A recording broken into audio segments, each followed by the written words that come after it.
When I was a kid, I had rheumatic fever. I was 5 years old, and I contracted rheumatic fever. If you don't know what that is, it's an inflammatory disease that affects primarily the heart and the joints.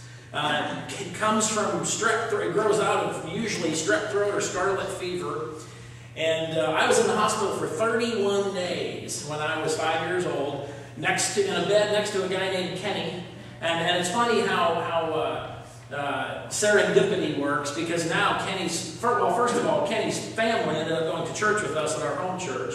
And Kenny's brother is a United Methodist minister colleague of mine, so it's funny how all that works out. But I spent over a month in a hospital bed next to Kenny in Alton Memorial Hospital. I was in bed for so long, I literally had to learn how to walk again. My legs were not strong enough because they didn't do things the same way in 1966 as they do now. And I had to learn how to walk again. I did Halloween inside that year because I wasn't allowed to go outside if the weather was even remotely cold until late spring the following year. I missed half of my kindergarten year. I didn't start kindergarten until after Christmas that year. And I developed a heartburn as a result of that. And so for 7 years, I had to take penicillin every day, 365 days a year for 7 years. And I remember they used to come in the mail, because that was the cheapest way to get them. A month's supply would show up in a little box in the mail. And for a 5-year-old, they were really big horse pills. And I just could not get those bad boys down to save my soul. And I probably wasn't terribly cooperative either. So my mom, God love her, she would crush the pill up and mix it in with jelly. And on the surface, that sounded good. I see Jody's face. You're right, Jody. Jelly did not mask the nasty, bitter taste of those pills. So I didn't want to swallow them whole, but I didn't want to eat them with jelly either. So every day I would beg not to have to take this. And my mom would always say, "It's good for you. It's good for you." And then I would reluctantly, choke down this jelly with this ground up penicillin in it. I was really grateful when I got old enough to understand that it was a whole lot easier to swallow a pill whole than to go through that rigmarole. But I soon figured out that good for you is parent code. And what it really means is you're not going to like this, but you're going to do it anyway. That's really what it means. Think about it. When your mom wanted you to eat okra and Brussels sprouts, she said, "They're good for you." When you were sick and she wanted you to take that horrible tasting medicine, she said, "It's good for you." When you were forced to sit at the Thanksgiving table next to your uncle who smelled of beef and cheese and muttered under his breath, she would say, "It's good for you." That's just kind of what that means. So today we're going to continue our current series. Three simple questions, 3 simple rules. I've shared that it's based on 2 books by retired United Methodist Bishop Reuben Job. I've shared that the point of this series is to first establish a foundation between us and God, and then look at tangible ways to strengthen that foundation. The first week we asked the simple question, who is God? And we decided it was simple but not easy. The second week we asked, who am I? And we decided, well, that also was simple. It's probably harder than who is God. The third week was, who are we together? And you remember that was both us and God and us. The fourth week we switched over to the rules. That would have been last week. And last week we talked about rule number 1, do no harm. And today we take that one step further to rule number 2, which is do good. Now I want to say right up front, I'm sure that there are some people who hear the term do good and they bristle from a grammatical standpoint.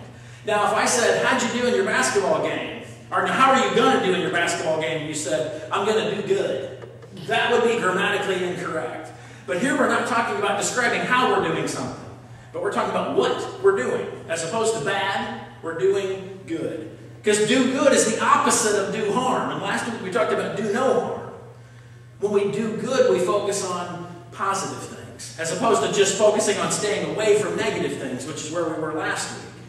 And despite what my mom thought, the term what's good for you is a pretty subjective thing, isn't it? It depends on who you ask. It depends on whose ox is being gored. But to do good is more obvious than just to do no harm. Deep down, we all know what it means to do good. I'm convinced of that. People go, well, I don't know, that's a little gray. I don't think it is. I I don't think it's really gray at all. I think we all know what it means to do good. But to actually do good is quite another thing entirely. Doing good, like doing no harm, is a proactive approach rather than a reactive approach. We don't sit back and wait for things to happen and then react to them, but instead we step out proactively and help make things happen. In John's third letter, 3 John chapter 1, he says this about doing good. Hear these words. Dear friend, don't imitate what's evil, but what's good. Anyone who does what's good is from God. But anyone who does what's evil hasn't seen God. Think about that. Anybody who does good is from God, but if you're doing evil, you clearly haven't seen God, he's saying. It seems simple. It seems straightforward, direct to the point. But it's when we think things seem so simple, that's precisely when things start to get more complicated. Just when we thought we could handle this whole do no harm thing, I can do that. I can stay away from doing harm. But now God takes us a step further. We come face to face with an even more difficult choice. So what does it mean to do good? It sounds simple, but where do we start doing good? What are the boundaries? What are the limits? Is this simple rule simply too hard for us to do? What does doing good even actually look like in the middle of a divisive, hostile, wounded world? Can we even do it at all? And don't get me wrong, I'm willing to do a little good here and there. Want to give a few bucks to the church and contribute to places like Habitat for Humanity or maybe the food bank. But where do you draw the line? Where does it end? When do the demands for our time and our talents and our influence and our money, when do those become overwhelming to us? We're not sure if we're willing to live in such a controlled situation. And maybe that's the key word right there. Maybe control is the key word when we talk about doing good. Because who has it and who wants it? You see, there are lots of obstacles to doing good, but I would say right at the top of that list is our desire to be in control. We like to know where we're going. We like to know what's going to happen when we get there. And we like to know what it's going to cost to get there. That's why doing all the good that we can is a frightening idea at its core. Because the needs of the world and the needs of our community and the needs of our church and the needs of our families, they're so great that if we did all the good that we could do, we might be compelled to give everything away for a good cause. And then we might not be the success that we hope so desperately to be. But how do you define success? What is success? A whole lot of folks think that success is about getting people's attention, about winning admiration, about accumulating stuff. That's how a lot of people measure success. But Ralph Waldo Emerson said this. He said, success is to laugh often and to laugh much. He said it's to win the respect of people, the affection of children, to earn the appreciation of honest critics, to endure the betrayal of false friends, to appreciate beauty and find the best in others, to leave the world a bit better, to know that even one life has breathed easier because you've lived. This, Emerson says, is success. So in other words, maybe success in a Christian understanding is to do good. Maybe that's how we measure success. In the book of Colossians chapter 3, it says this about doing good. It says, therefore, as God's chosen people, being holy and dearly loved, they should clothe themselves with compassion and kindness and humility and gentleness and patience. They should bear each other up and forgive one another if any of you has a grievance against someone. They should forgive as the Lord forgave you. Over all these virtues, put on love, which binds them all together in perfect unity.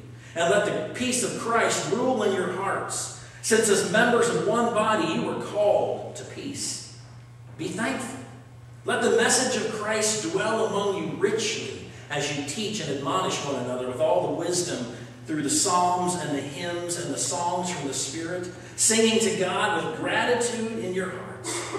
whatever you do, whether in word or in deed, do it all in the name of Lord Jesus, giving thanks to God the Father through him. So a man wakes up, finds himself at the gates of heaven. The pearly gates, as they say, and St. Peter is there to greet him. And he says, I guess I'm ready to go in. And St. Peter says, it's not that easy.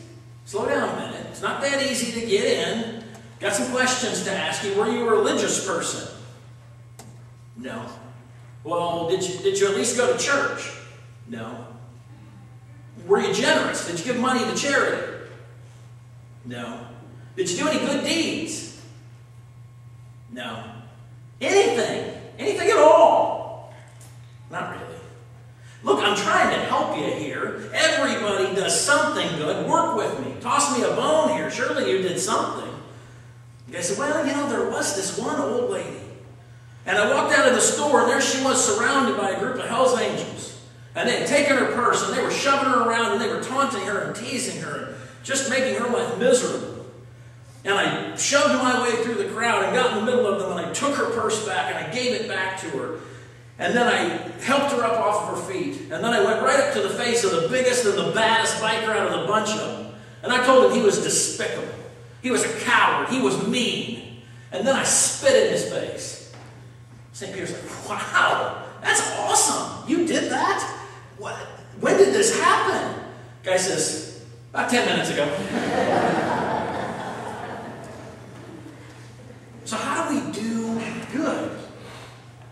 Paul says in that Colossians passage, we clothe ourselves, did you hear all those things? Compassion, kindness, humility, gentleness, patience, and, he says, we have to forgive each other.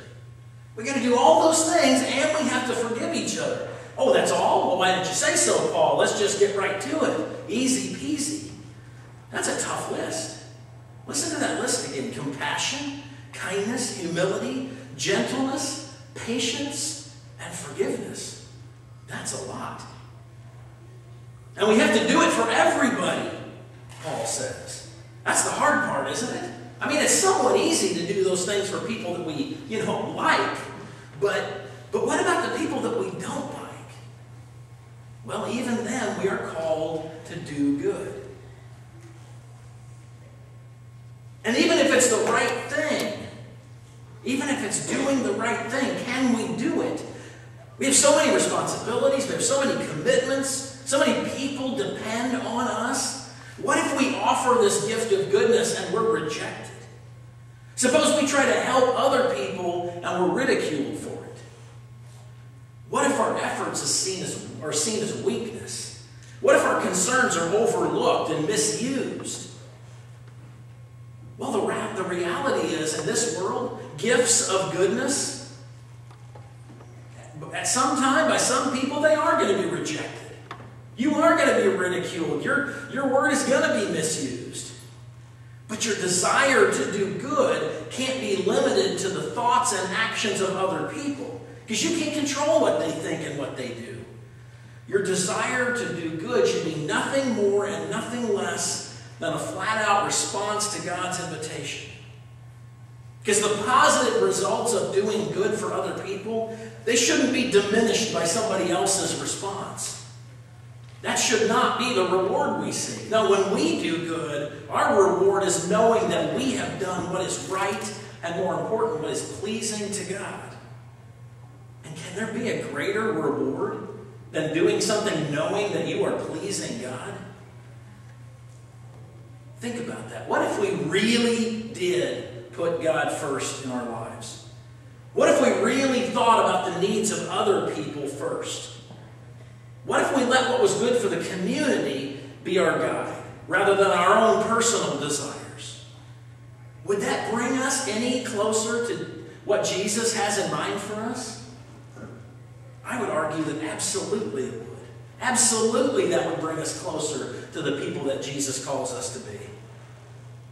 And here's what Jesus says about that in the Gospel of Luke, 6th chapter. Hear these words. But to you who are listening, I say, love your enemies. Do good to those who hate you. Bless those who curse you. Pray for those who mistreat you. If someone slaps you on one cheek, turn to them the other also. If someone takes your coat, don't withhold your shirt from them. Give to everyone who asks you, and if anyone takes what belongs to you, don't demand it back. Do to others as you would have them do to you. The golden rule. There it is, right there. So we are reminded of Jesus' words again. Love your enemies and do good to those who hate you. You see, to do good is not only a serious challenge, it's a direct command from Jesus Christ. Doing good isn't limited to those who are like me or those who like me. Instead, doing good should be directed at everybody. Doing good, like doing no harm, let me say again, is a proactive way of living. And it means not having to wait to do a good deed. Not having to wait to be asked to do that good deed. It means to provide needed help. It means not waiting until circumstances cause someone to cry out for help, to relieve their suffering, or to correct a horrible injustice. It means deciding that we will focus on doing good to everybody, in every circumstance, in every way.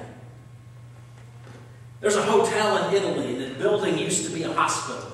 And above the doorway of the hotel is a motto that is literally part of the structure from the old hospital. And it says this: to heal sometimes, to comfort often, to care always.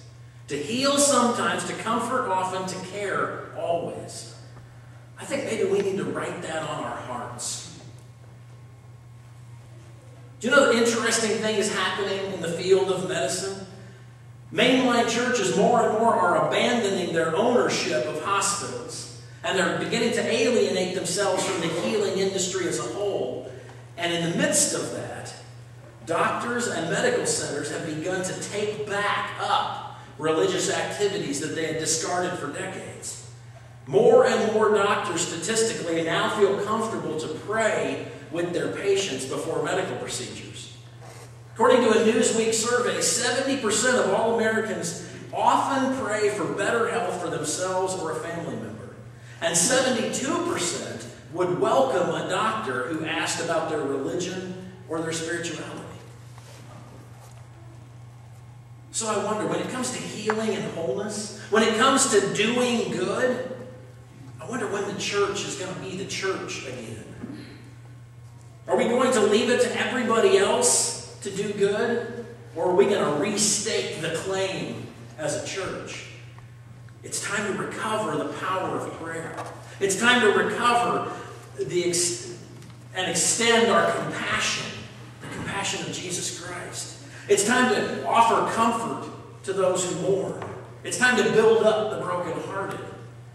And ultimately, it's time to do good at all times and in all places. As the musicians come forward, would you pray with me?